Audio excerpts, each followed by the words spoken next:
Karen again, and I'm going to talk to you today about the three common reflex patterns in the body. The founder of somatics, Thomas Hanna, who was a yogi and a Feldenkrais practitioner, he discovered that there were three commonly habituated patterns seen in the body and created a movement practice to release the chronic tension associated with them. The patterns, how they become created, is our movement patterns become habituated through the response of the nervous system to the environment that we are in. So our brain is constantly receiving signals and sending out messages of how our body should be responding. So when we have repeated experiences or situations, our body is going to continue to respond in the same way, and that movement pattern then becomes habituated. So this is all happening under our level of consciousness. We're not aware of the reaction of our body to our nervous system. Not always. Sometimes we can figure it out, but generally it's all happening unconsciously. But what I want to explain today is about the three patterns that are commonly seen and their symptoms that are commonly associated with them.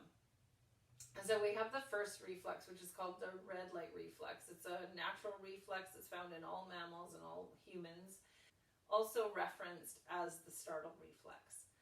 So it's our protective reflex. We want to protect our vital organs, and what happens in that chronic habituation of the startle reflex or the red light pattern is that we end up with contraction of the trunk muscles on the front of the body. So these are called our flexors of the trunk.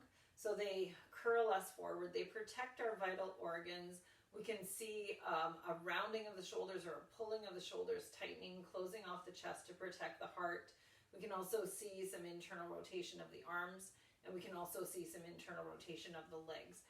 So what happens in that pattern is these chronically tense muscles create a posture that might look something like this, where we might have our pelvis tucked under, our rib cage pulled down, our shoulders are rounded forward, our spine is in a little bit more rounded position.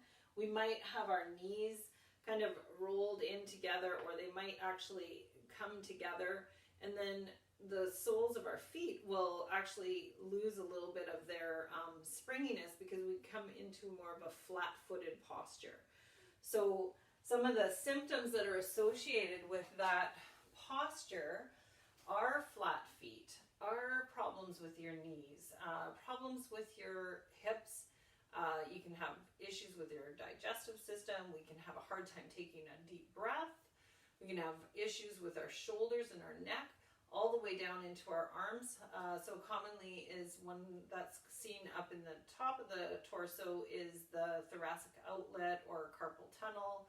Weakness in the forearm muscles and the arms, unstable shoulders, rotator cuff injuries are common with a red light pattern. So generally with the red light pattern, it's this slumped, rounded shouldered posture. That's one of its strongest characteristics, and a tucked under pelvis with a sort of a flatter low back. The next reflex is our green light reflex. So it's the opposite pattern of the red light reflex, and it's characterized by a strong contraction of the back muscles. So if you were often told as a kid to stand up straight, you might have habituated this, pull my shoulders back and pull my head back a little bit and create this tension through the back line. And often because we're pulling our shoulders back, our arms might be rotated, our palms might tend to face forward. We might have the tendency to have our hips in an external rotated position and our feet turned out. So with the feet in a green light pattern, we often will develop symptoms like plantar fasciitis. We could still have knee and hip issues in the green light pattern in a different way, but the tension that we create in the buttocks and the hip rotators can create changes the position that our hips sit in our sockets. And then because we're creating this tension in the back line, it has a tendency to be putting a more compression through the spinal joints and through the spinal disc. So degenerative disc disease is common in a green light pattern, low back pain, SI joint pain, shoulder, between the shoulder blade pain, lots of jaw pain. There's a whole host of things that can happen. So again, we can have things happening down the arms as well in a green light pattern.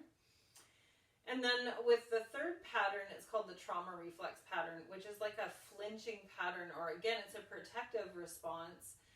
It's a way our body will pull away from pain. So one of the best ways I like to describe the trauma pattern is if somebody just beelined a baseball at me, I'm going to try to protect myself. I'm going to flinch away. So what's happened is I've kind of created this rotation in my trunk, and that rotation, so sometimes it might happen as a result of maybe a one-sided career, say a hockey player or a tennis player.